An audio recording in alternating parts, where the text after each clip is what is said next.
नामसंकीर्तन साधन पै सोपे चलतील पापे जन्मांतरे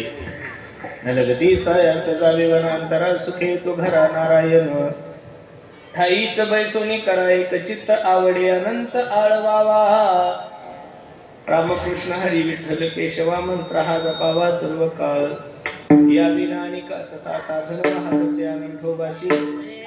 नलगती साया सजा विवनांतरा सुखे तो घरा नारायण तुका म्हणे सोपे आहे सर्वाहुनी शहाणा तो धनी घेतो येते नलगती साया सजावे वनांतरा सुखे तो घरा नारायण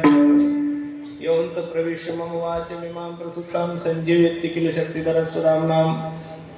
अन्यावच हस्तचरण श्रवणत्वगादिं प्राणानमो भगवते पुरुषाय तुभ्यं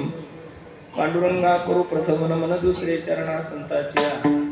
त्यांच्या कृपादाने कथे बाबाजी सद्गुरुदास तुका ओम नमो ज्ञानेश्वरा करुणा करा दयाळा तुमचा लागलो पावन झालो चराचरी संपादे ज्ञानांचे विदाय भक्तिं विलोकितो येन समाधी राजा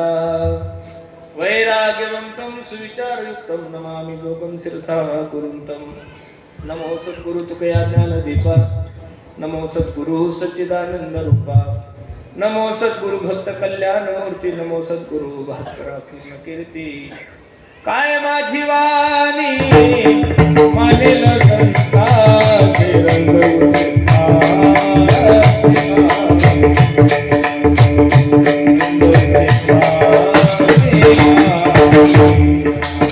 काय माझी वाणी मानेल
नाम संकीर्तन साधन पै सोपे जळतील पापे जन्मांतरे